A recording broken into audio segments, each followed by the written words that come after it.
Why do you think the UN is consistently trying to disarm the public and the nations? They don't want us to be capable of fighting back.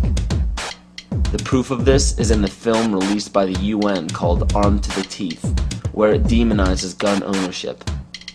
It is also shown in the freedom from war policy put in place by JFK in 1961. President John Kennedy went to the United Nations September 1961 and he presented the United States program for general and complete disarmament in a peaceful world during a speech, and he said, "This is the official program of the United States of America. It's a disarmament program. It calls for the United States to turn over its military to the United Nations." Now, let that sit for a second. It calls for the United States to turn over its military to the United Nations. The program ends by saying progressive controlled disarmament would proceed to a point where no state would have the military power to challenge the progressively strengthened UN peace force. The UN would have all military power. This policy outlines some pretty scary scenarios when you understand what it reads.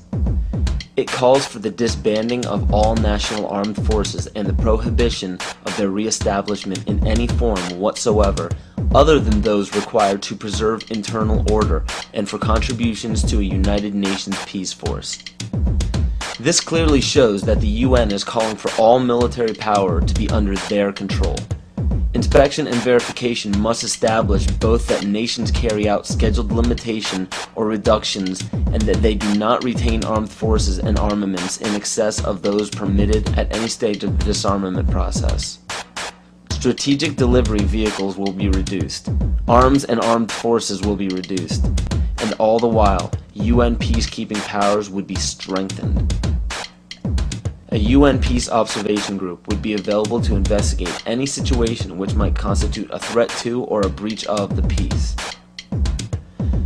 Establishing of a permanent international peace force within the United Nations, and depending on the findings of an experts commission, a halt in the production of chemical, bacteriological, and radiological weapons, and a reduction of the existing stocks or their conversion to peaceful uses.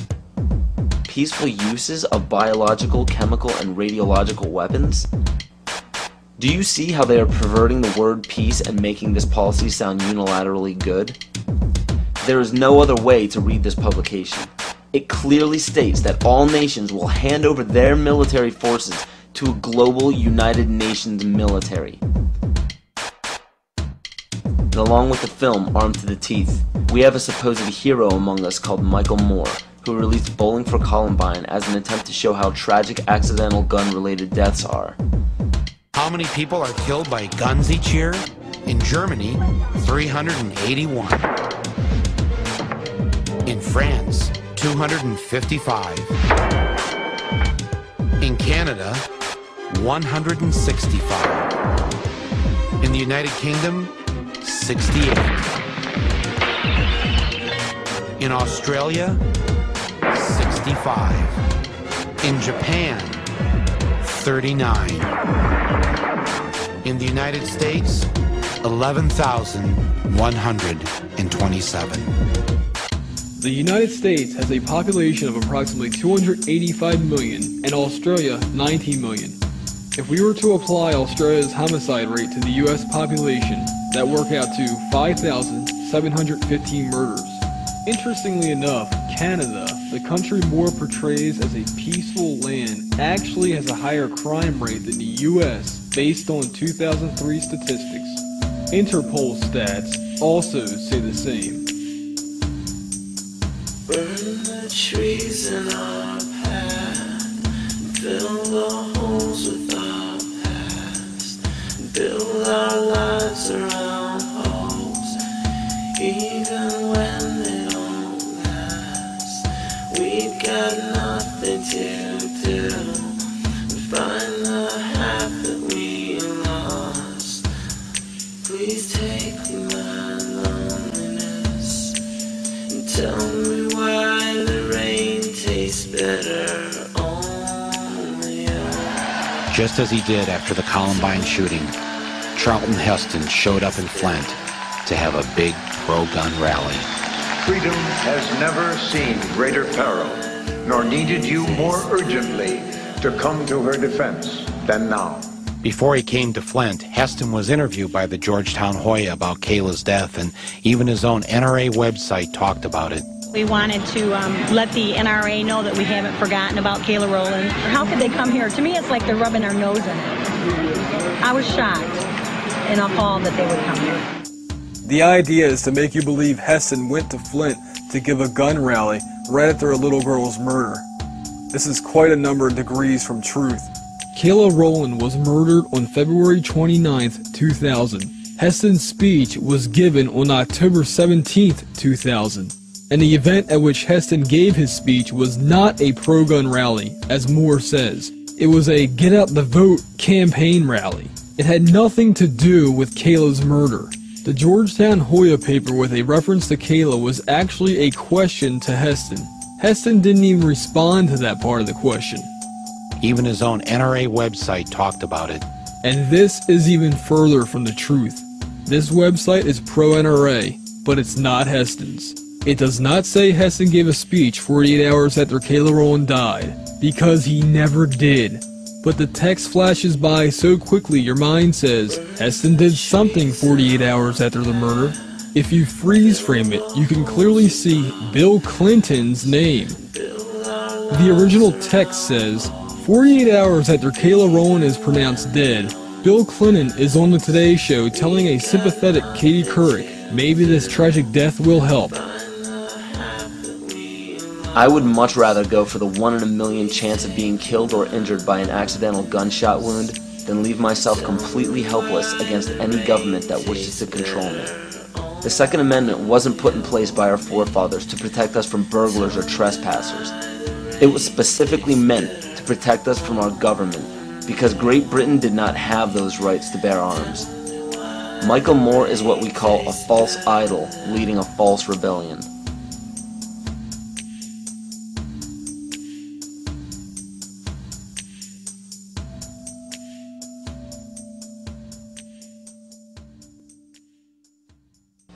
The U.S. population is currently around 300 million.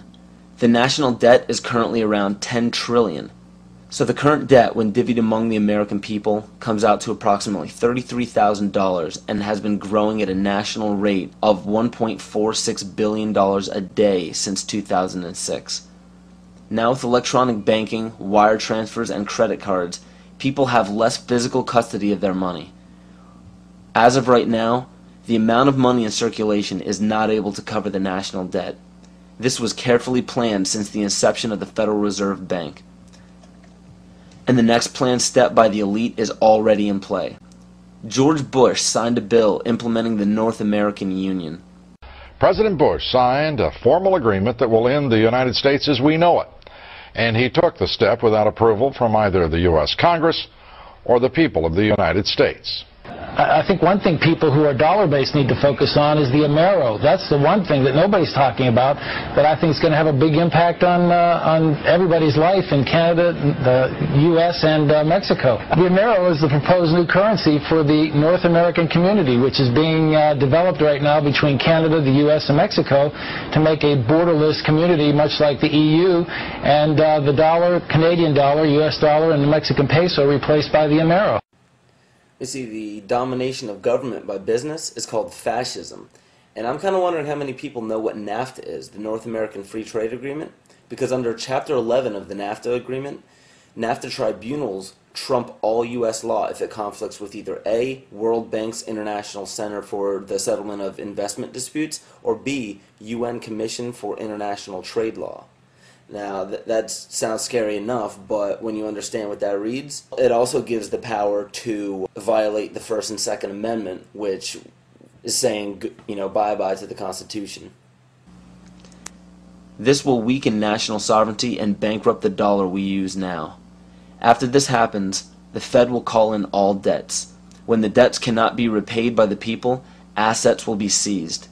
And by this, I mean absolutely everything you own, including your property, your home, your vehicle, your furniture, and the clothes on your back. This plan is already in progress. And when it takes place, you will literally be owned by the Federal Reserve Bank.